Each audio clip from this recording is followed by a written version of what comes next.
роҳбандони Қирғизистон дар ҳоле сурат мегирад ки ин кишвар тайи чанд соли охир ба як масири пуристифодаи муҳоҷирони кории тоҷик ба Русия ва аз Русия ба Тоҷикистон табдил шуда буд.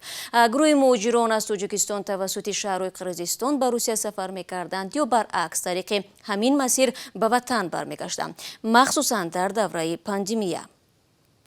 ҳоло аз ҳамкорам Абдулло Ашуров мепурсам ки Қирғизистон барои Тоҷикистон ҳамчун кишвари транзитӣ то чӣ ҳад муҳим аст ва бартарии ин давлат дар чист ки муҳоҷирон ба он рӯ оварданд.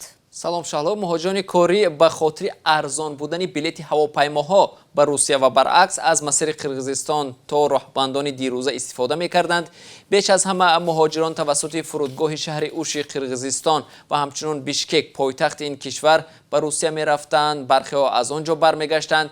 барои мисол нархи парвоз ба Уш аз шаҳрҳои Русия аз 8 то 10 000 рубл, яъне ба ҳисоби миёна $100–150 аст. аммо нархи билети ҳавопаймо аз Русия ба Тоҷикистон то 5 баробар аз ин гаронтар аст. арзиши билет аз Тоҷикистон ба Русия аз 400 то $1000 аст ва гоҳо бештар аз он. дар давраи пандемия фарқият дар нархи билетҳо боз ҳам бештар шуд, аммо қабл аз он ҳам вуҷуд дошт ва бештари муҳоҷирон тавассути фурудгоҳи шаҳри Уш равоо мекарданд. як гурӯҳ аз таксиронҳои Тоҷикистону Қирғизистон ҳам миёни шаҳри Уш ва хуҷанди Тоҷикистон доим равоо доштанд ва мусофиронро бурда меоварданд. Абдулло, акнун ки Қирғизистон роҳро баст, барои муҳоҷирон чӣ алтернативае мемонад? онҳо аз кадом роҳ метавонанд ҳамин гуна арзонтар ба Русия бираванд?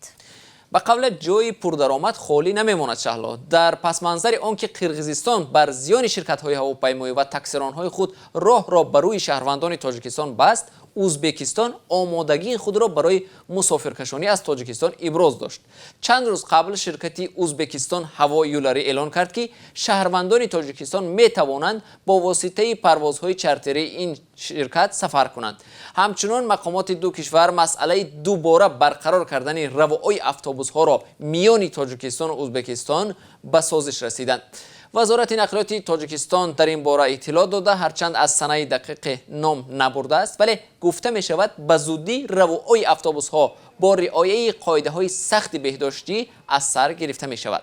ҳамчунон Қирғизистон ба ҳайси як кишвари транзитӣ аз сӯи ширкатҳои боркашонии Тоҷикистон ҳам истифода мешуд ки ба суди ду кишвар буд, аммо ҳоло ҳама масирҳои Узбекистон барои мошинҳои боркашони Тоҷикистон кушода ҳастанд ва Тоҷикистон ба роҳатӣ метавонад аз он кишвар истифода кунад. иқтисодшиносон бар инанд ки баста шудани роҳҳо ҳамчунон қатъи савдо байни Тоҷикистону Қирғизистонро дар пай меорад ки бар зиёни ширкатҳо ва тоҷирону иқтисодии ду тараф меанҷомад, агар ба зудӣ тағйире дар ин сиёсатҳо роҳ наёфтад. бале, сипос Абдулло. вале боз ҳам беҳтарин масир барои муҳоҷирони тоҷик албатта аз худи Тоҷикистон аст, аммо ба далели ҷо доштани монополия дар бозори ҳавопаймоӣ дар Тоҷикистон, набуди рақобати солим, гаронии нархи сӯзишвориву хидматрасонии фурудгоҳҳо арзиши билетҳоро баланд бурдааст ва ин муҳоҷиронро маҷбур месозад ба кишварҳои ҳамсоя роҳ оранд.